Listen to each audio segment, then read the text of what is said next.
हिमालय आखिर क्यों पिघल रहा है? क्या महाभारत और रामायण काल के ऋषि मुनि और देवता आज भी हिमालय की गुफाओं में कल के अवतार के आने का इंतजार कर रहे हैं? आज हम आपको हिमालय के ऐसे रहस्यों के बारे में बताएंगे जिन्हें आपने कभी नहीं सुना होगा, जिन्हें जानकर आपके होश उड़ जाएंगे। हिमालय पर्वत पर ऐसे साधु देखे गए हैं जो सदियों से खून जमा देने वाली ठंड में भी बिना खाए पिए ध्यान में लीन रहते हैं।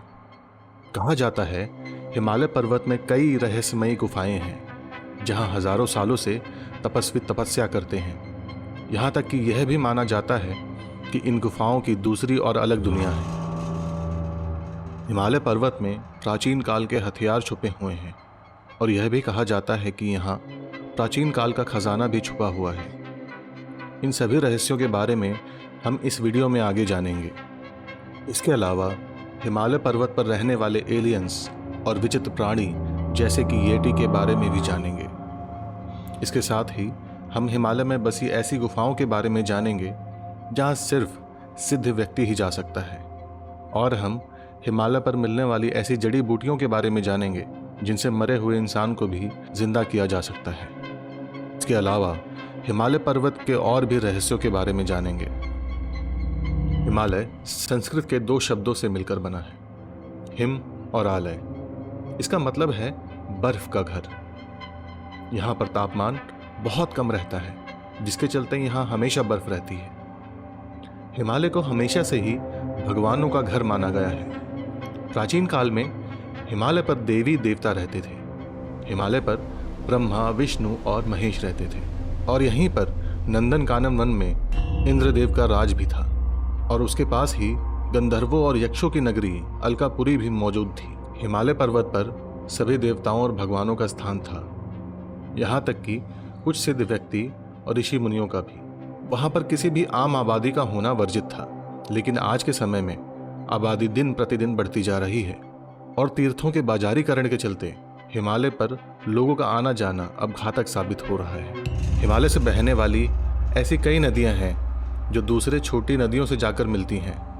यहाँ तक कि हिमालय से बहने वाली नदियाँ जीवन का एक बहुत बड़ा स्रोत भी हैं, जैसे गंगा, यमुना, सिंध, ब्रह्मपुत्र और यांग। ये नदियाँ जीवन और आस्था से जुड़ी हैं, लेकिन इन पर बांध बनाने के बाद प्रकृति का संतुलन बिगड़ चुका है। इन नदियों से कई हजारों नदियाँ जीवित हैं, लेकिन आज के समय में वो सभी खत्म होती जा रही हैं। केदारनाथ और कश्मीर में आए भयानक बाढ़ को शायद ही कोई भूला होगा, लेकिन मनुष्य उससे सबक नहीं ले सकते। आने वाले समय में हिमालय पूरी धरती और मनुष्य सभ्यता को प्रलय की भूमि में बदल देगा। कई शोध के बाद ये पता चला है कि मनुष्य की उत्पत्ति हिमालय से ही हुई है, और इसका प्रमाण जीवाश्म का मिलना है। हिमालय पर मिले जीवाश्म और दूसरी जगह मिले जीवाश्म में सबसे पुराने जीवाश्म हिमालय के हैं। हिमालय का क्षेत्र ही मानव की स्वाभाविक जन्मस्थली है। हिमालय पर कई जैन, बौद्ध और हिंदू धर्म के प्राचीन मठ और गुफाएं हैं। माना जाता है कि इन गुफाओं में आज भी ऐसे तपस्वी हैं जो हजारों सालों से तप कर रहे हैं। इनमें से ज्ञानगंज मठ सबसे ज़्यादा रहस्यमय है। ज्ञानगंज मठ के बारे में कहा जाता है कि यहाँ कई ऋषि मुनि हजारों सालों से तपस्या में लीन हैं, और इस मठ के बारे में कई किताबें लिखी जा चुकी हैं, लेकिन यह कहाँ स्थित है इसकी जानकारी किसी के पास नहीं है। ऐसा कहा जाता है कि इस मठ में सिर्फ सिद्ध महात्मा व्यक्ति ही जा सकता है। कोई भी आम इंसान यहाँ नहीं पहुँच सकता। यहाँ पर रहने वाला व्यक्ति अमर है और उसकी कभी भी मृत्यु नहीं हो सकती, क्योंकि यहाँ पर समय का कोई असर नहीं होता। यहाँ पर रहने वाले व्यक्ति का संबंध बाहरी दुनिया से खत्म हो जाता है, इसलिए यहाँ पर शारीरिक शक्ति और मानसिक चेतना बहुत अधिक बढ़ जाती है। कई लोगों ने यहाँ तक पहुँचने का दावा तो किया, लेकिन उनमें से कई लोगों को ना तो रास्ता पता है और ना ही जगह के बारे में पता है। यहाँ का संबंध किसी दूसरे लोक से भी माना जाता है। इस सिद्ध आश्रम का उल्लेख रामायण, महाभारत और वेदों में भी है। लेखक जेम्स हिल्टन ने अपने उपन्यास द लास्ट होराइजन में इस जगह का जिक्र किया है। चीन की सेना ने इस जगह को आधुनिक उपकरणों से ढूंढने की काफी कोशिश की, लेकिन उनके हाथ कुछ नहीं लगा। हिमालय पर ही पांडव गुफा भी स्थित है, जो अपने आप में कई रहस्य समेटे हुए हैं। ये सबसे बड़ी और लंबी गुफा है। यह हिमालय के सोलन जिले के करोल पहाड़ पर स्थित है। मान्यता है कि यह महादेव का घर था। यहाँ महादेव साधना में लीन रहते थे। यहाँ तक कि पांडवों ने भी यहाँ तपस्या की है। ये गुफा कितनी बड़ी है, इसका पता आज तक कोई नहीं लगा पाया। यह भी कहा जाता है कि इस गुफा से अजीबोगरीब आवाज़ें आती हैं, जिसे सुनने के बाद किसी के भी अंदर जाने की हिम्मत नहीं होती। इस गुफा में कई शिवलिंग भी मौजूद हैं, जिससे पता चलता है कि यह गुफा भगवान शिव के अनेकों रहस्यों को खुद में समाये बैठी है। ऐसा माना जाता है कि अज्ञातवास के दौरान पांडवों ने यहाँ तपस्या की थी। इस गुफा में थोड़ी दूर पर एक बड़ी झील भी है। कहा जाता है कि 2 साधु इस गुफा के रहस्यों को जानने के लिए अंदर गए थे, लेकिन वो कभी वापस नहीं आए। यह गुफा कितनी बड़ी है, इसका जवाब आज तक नहीं मिला। कुछ लोगों के अनुमान के मुताबिक यह 25 से 30 किलोमीटर तक लंबी है। इस गुफा के 1 किलोमीटर अंदर जाते ही ये काफ़ी चौड़ी हो जाती है और शिवलिंग, शेषनाग की आकृतियाँ दिखने लगती हैं। कुछ वैज्ञानिकों ने अनुमान लगाया था कि अंदर एक बड़ी झील मौजूद हो सकती है। ऐसी ही एक दूसरी गुफा शिव कौड़ी गुफा है। इस गुफा में भी कई ऐसे रहस्य हैं जो अनसुलझे हैं। कहा जाता है कि इस गुफा को स्वयं शिव भगवान ने बनाया था। इसके अंदर कई प्रजातियों के कबूतर रहते हैं, लेकिन हैरान करने वाली बात यह है कि इस गुफा के बाहर कोई कबूतर नहीं रहता। स्थानीय लोगों का यह कहना है कि इतनी ऊंचाई पर कबूतर का मिलना ही हैरानी की बात है। कबूतर कहाँ से आते हैं यह भी किसी को नहीं पता। कथा अनुसार शिव भगवान ने भस्मासुर को यह वरदान दिया था कि वह जिस किसी को भी छुएगा वह जलकर भस्म हो जाएगा। तब भस्मासुर ने शिव भगवान को ही भस्म करने की कोशिश की। तब भगवान शिव इसी गुफा में बचकर आए थे और उन्होंने विष्णु जी से मदद मांगी थी। तब विष्णु जी ने मोहिनी रूप लेकर भस्मासुर को मोहित किया और उसे उसके हाथों से ही भस्म करवा दिया। इस गुफा में भी कई रहस्य हैं जिनका पता आज तक नहीं चला। इस गुफा की छत से हमेशा पानी टपकता रहता है, चाहे बाहर कितना ही सूखा क्यों ना हो। अब हम जानते हैं कि रामायण और महाभारत काल के कौन से लोग हिमालय की गुफाओं में छुपकर हजारों सालों से तप कर रहे हैं और कल के अवतार का इंतजार कर रहे हैं। नंबर 1 पर है अत्रि। अत्रि नाम के कई ऋषि हुए। एक ब्रह्मा के पुत्र हैं अत्रि। इन्होंने कर्दम की पुत्री अनसुईया से विवाह किया था। इनके ही पुत्र दत्तात्रेय, चंद्रमा और दुर्वासा थे। इनका आखिरी अस्तित्व चित्रकूट में सीता अनसुईया संवाद के समय तक प्रकट हुआ था। कहा जाता है कि अत्रि भी हिमालय के किसी क्षेत्र में रहते हैं। नंबर 2 पर हैं दुर्वासा ऋषि। आप सभी ने दुर्वासा ऋषि का नाम सुना होगा।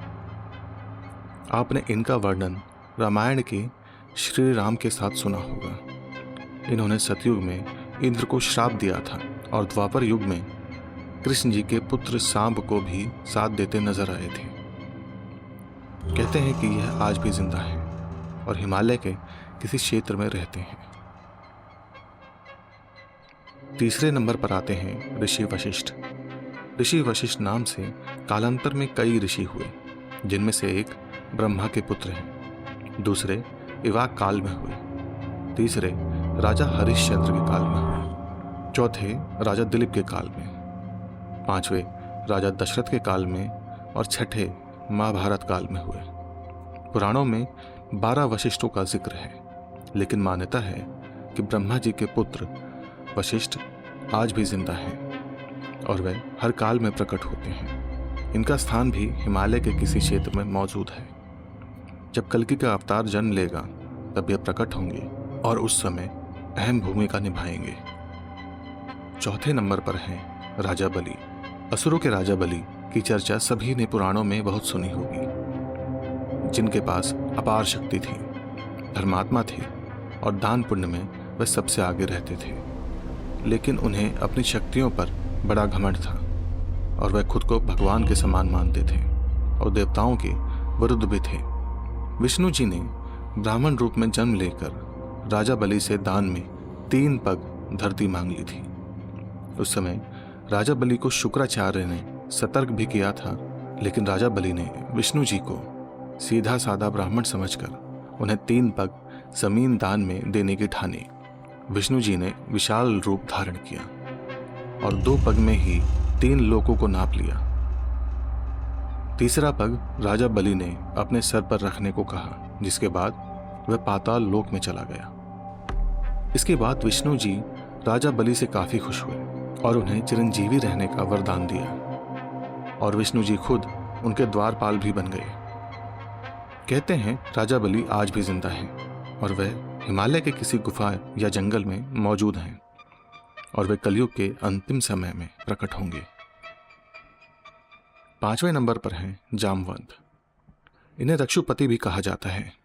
इनकी आयु परशुराम और हनुमान से भी ज्यादा है, क्योंकि इनका जन्म सतयुग में राजा बलि के काल में हुआ था। जामवंत सतयुग और त्रेता युग में भी थे और द्वापर युग में भी होने का वर्णन है।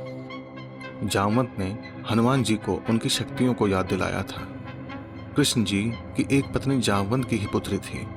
यह भी अमर है और कहा जाता है कि आज भी यह हिमालय के किम नामक स्थान पर रहते हैं और जामवंत कलयुग के अंत तक रहेंगे। 6ठे नंबर पर हैं परशुराम। परशुराम विष्णु जी के 6ठे अवतार हैं। इन्होंने अपने फरसे से गणेश जी का एक दांत तोड़ दिया था। सतयुग में श्री जी ने शिव जी का धनुष तोड़ा, तब परशुराम प्रकट हुए थे और उन्होंने राम जी को आशीर्वाद दिया था। इसके बाद उन्होंने द्वापर युग में भी श्री कृष्ण को चक्र प्रदान किया था। ये भी हनुमान जी और विभीषण की तरह चिरंजीवी हैं जो कलयुग के अंत तक रहेंगे। कहा जाता है कि विष्णु के कल के अवतार को वेद वेदांत का ज्ञान परशुराम के द्वारा ही मिलेगा। भगवान शिव की तपस्या करके वे कल्कि को दिव्यास्त्र प्राप्त करने के लिए कहेंगे। परशुराम महेंद्र पर्वत पर कहीं रहते हैं। नंबर 7 पर है ऋषि मार्कंडेय। ये शिव के बहुत बड़े भक्त हैं। कहा जाता है इन्होंने महामृत्युंजय जप को सिद्ध कर मृत्यु पर विजय प्राप्त कर ली थी और इससे वे हमेशा के लिए अजर अमर हो गए थे, जिससे महादेव काफी प्रसन्न हुए थे। कहा जाता है ये आज भी हिमालय की एक गुफा में रहते हैं, जहां इनके सिवा और कोई नहीं रहता। 8वें नंबर पर हैं हनुमान जी। हनुमान जी को एक कल्प तक धरती पर रहने का वरदान मिला है, अर्थात कलयुग के अंत के बाद भी श्रीमद् भागवत पुराण के अनुसार हनुमान जी गंधमादन पर्वत पर निवास करेंगे। गंधमादन पर्वत भी 3 है। पहला हिमवंत पर्वत के पास, दूसरा ओडिशा में और तीसरा रामेश्वरम के पास। अज्ञातवास के समय हिमवंत को पार करके पांडव गंधमादन के पास पहुंचे थे, जो कि हिमवंत पर्वत के पास था। इंद्रलोक जाते समय भी अर्जुन को हिमवंत और गंधमादन को पार करते दिखाया गया है। माना जाता है कि हिमालय के कैलाश पर्वत के उत्तर में गंधमादन पर्वत स्थित है और यहीं पर हनुमान जी विराजमान है। नंबर 9 पर आते हैं विभीषण, जिन्होंने राम की भक्ति की और अपने भाई रावण के विरुद्ध गए और लड़ाई में राम जी का साथ दिया। इन्होंने ही राम जी को रावण की मृत्यु का राज बताया था। राम ने प्रसन्न होकर विभीषण को चिरंजीवी होने का वरदान दिया था और वे भी हिमालय के किसी स्थान पर निवास करते हैं। 10वें नंबर पर हैं अश्वत्थामा।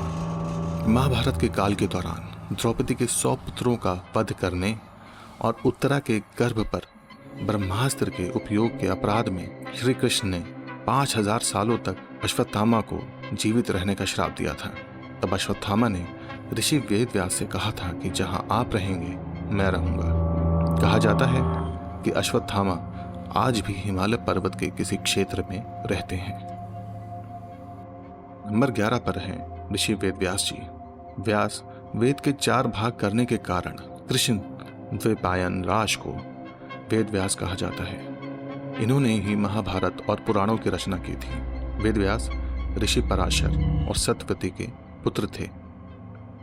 मान्यताओं के अनुसार ये भी कई पीढ़ियों से जीवित हैं और हिमालय पर तपस्या करते हैं और ये भी कलयुग में कल्कि अवतार के समय प्रकट होंगे।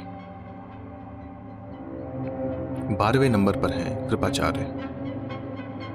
कृपाचार्य अश्वत्थामा के मामा और कौरवों के कुलगुरु थे।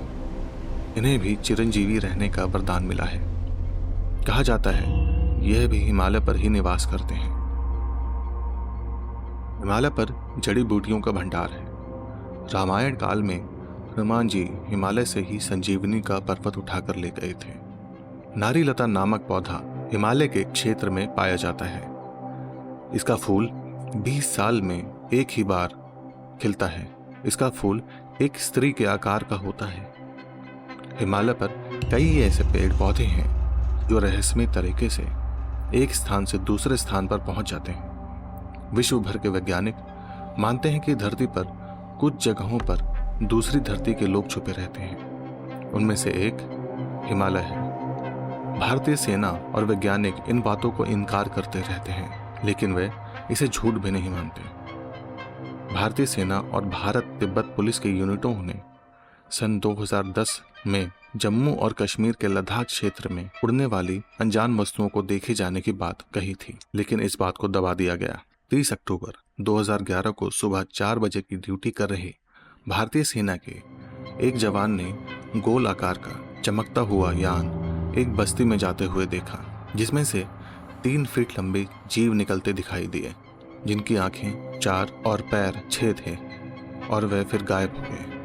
जो रोशनी और उड़न तश्तरी आंखों से दिखाई दी वह रडार पर नजर नहीं आई। इसका मतलब है कि वह चीज किसी धातु से नहीं बनी थी। स्पेक्ट्रम एनालाइजर भी इससे निकलने वाली किसी भी तरंग को नहीं पकड़ पाया। भारतीय सेना के पूर्व प्रमुख air chief marshal PV Naik कहते हैं कि इस घटना को हम नजरअंदाज नहीं कर सकते। ये पता लगाना होगा कि आखिर कौन सी तकनीक का इस्तेमाल किया गया था जो रडार में नहीं आया। तो दोस्तों, आज के लिए इतना ही। अगर आपको यह जानकारी अच्छी लगी हो तो कमेंट में ज़रूर बताएं।